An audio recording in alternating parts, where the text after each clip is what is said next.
सर्व दत्त परिवारास साष्टांग प्रणिपात. शुभप्रभात. दत्त माझा मी दत्ताचा. रचना श्री गुरुदत्त चरणी अर्पण. तत्पूर्वी चॅनल आवडल्यास लाईक, शेअर आणि सबस्क्राईब जरूर करावे. माऊलींनो, आपण पाहत आहोत श्रीकृष्ण भाग 19. आतापर्यंत आपण पाहिले की गर्गमुनींनी नंद महाराजांच्या बलरामांचे नामकरण विधी पार पाडलेला आहे. आणि गर्गमुनींनी नंतर नंद महाराजांना सांगितले की तुमच्या गोपालकृष्णाविषयी सांगायचे तर हा जो मुलगा आहे याने वेगवेगळ्या युगातून वेगवेगळ्या प्रकारचे वर्ण धारण केलेले आहेत. पहिल्यांदा या बालकाने शुक्लवर्ण धारण केला होता. नंतर या बालकाने रक्तवर्ण धारण केला. त्यानंतरच्या युगात या बालकाने पीतवर्ण आणि आता या बालकाने कृष्णवर्ण धारण केला आहे. तो वसुदेवांचा पुत्र होता म्हणून त्याचे नाव वासुदेव आणि त्याच्याबरोबरच कृष्ण असावे. काही लोक असेही म्हणतात, काही लोक त्याला कृष्णही म्हणतील किंवा काही लोक या बालकाला वासुदेव असेही म्हणतील. परंतु एक गोष्ट गर्गमुनींनी सांगितली की ती म्हणजे हे जे बालक आहे या बालकाच्या लीला चरित्रामुळे या बालकाला लोक वेगवेगळी नावे आणि कृत्ये आहेत. या बालकाला लोक वेगवेगळी नावे देखील देतील आणि त्याची वेगवेगळी कृत्ये देखील आहेत. असे बोलता बोलता गर्गमुनींनी नंद महाराजांना अजून दुसराही एक संकेत दिला. तो म्हणजे हे छोटेसे बालक पुढे चालून गोवर्धन पर्वत आपल्या एका बोटावरती धारण करणार आहे. त्यामुळे या बालकाला गिरधारी असे नावही देऊन ओळखले जाईल. अशा प्रकारे गर्गमुनी हे एक प्रकारचे उत्तम ज्योतिषी होते आणि त्यांना भूत आणि भविष्य हे चांगल्या प्रकारे ते जाणणारे होते. गर्गमुनी पुढे नंद महाराजांना सांगू लागले की हे नंद महाराजा, तुमचे हे जे छोटे बालक आहे ह्यानी यापूर्वीच्या जन्मात जेव्हा जेव्हा या पृथ्वी तलावर अराजक माजले त्या वेळेला या बालकाने सर्व साधू सज्जनांचे लुटारूंपासून चोरांपासून आणि दुष्टजनांपासून संरक्षण केले आहे.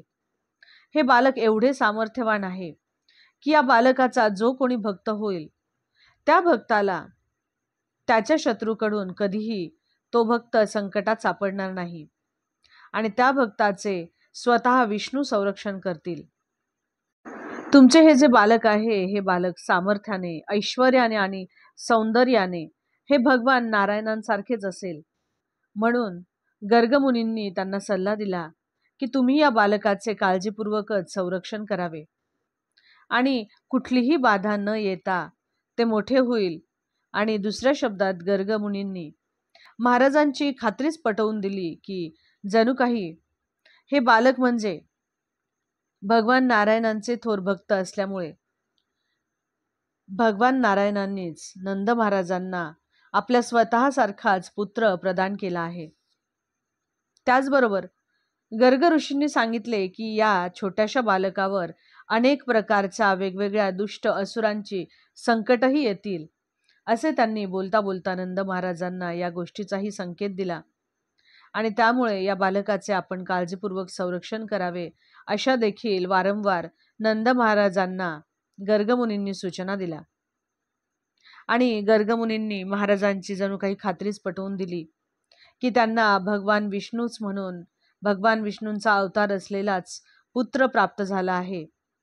आणि या पुत्राचे दिव्य गुण हे अनेक प्रकारे गर्गमुनींनी वर्णन केले आणि अशा प्रकारे तो एक दिव्य भव्य असा नामकरण सोहळा आटोपून नंद महाराजांना त्यांच्या या छोट्याशा सुंदर अशा बालकाची माहिती देऊन गर्ग ऋषी हे आपल्या घरी निघून गेले.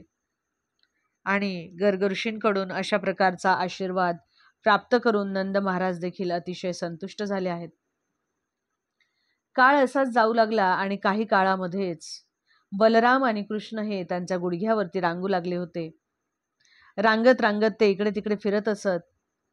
ते फिरत असताना त्यांच्या कटीवरील साखळीचा आणि पायातील पैंजणांचा कर्णमधुर असा आवाज सर्वांच्या मनाला मुग्ध करून टाकत असे.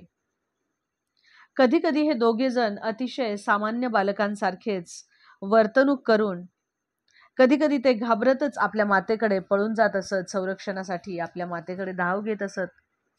कधी कधी ते वृंदावनाच्या चिखलामध्ये पडत आणि चिखलाने सर्व अंग त्यांचे माखून जात असत. त्यांच्या माता म्हणजेच यशोदा आणि रोहिणी माता ह्या बलराम आणि श्रीकृष्णांच्या अंगाला केशर आणि चंदनाचा लेप लावत असत. परंतु ही बालक मात्र मातीमध्ये खेळून सर्व आपल्या अंगावरती चिखलच फासून घेत असत.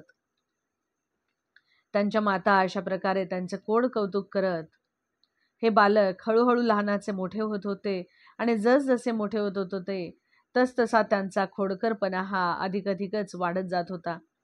कधी कधी ते रांगत रांगत त्यांच्या गोशाळेकडे जाऊन त्यांच्या वासराच्या शेपटी धरत असत. वासराच्या शेपटी धरल्यामुळे ते वासरे देखील त्रासून जाऊन ते इकडे तिकडे पळत असत. त्यावेळेला कृष्ण आणि बलराम हे शेणावरून मातीतून त्यांच्या पाठोपाठ फरफटत जात असत. आणि अशा प्रकारची सर्व मौज ही माता रोहिणी आणि यशोदा माता ह्या त्यांच्या मैत्रिणींच्या सोबत म्हणजेच गोपिकांच्या सोबत रोज पाहत असत. आणि अशा प्रकारे त्यांच्या या लीला चरित्राचे अवलोकन करता करता गोपिका देखील या आनंदामध्ये बुडून जात असत आणि मनोहर असे हास्य करत असत. कृष्ण आणि बलराम हे आता खूपच चंचल होऊ लागले आणि त्यांच्या माता रोहिणी माता आणि यशोदा माता ह्या आपल्या घरातील काम करत असताना सुद्धा सावध राहून आपल्या या बालकांचे अग्नीपासून, पाण्यापासून, पक्ष्यांपासून, गाई बैलापासून त्यांना या दोघांचे संरक्षण करावे लागत असत.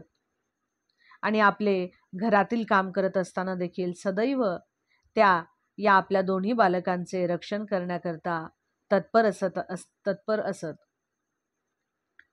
थोड्याच कालावधीमध्ये कृष्ण आणि बलराम आता उभे राहू लागले.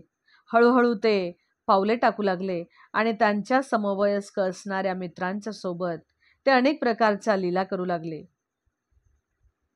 माता यशोदा आणि रोहिणी माता ह्या गोपिकांच्या सह वृंदावनात श्रीकृष्ण आणि बलराम यांच्या या खोड्यांचे, यांच्या ह्या ज्या काही वेगवेगळ्या लीला होत्या यांचे आनंदाने त्या अवलोकन करत होत्या, सर्व त्यांच्या खोड्यांचे.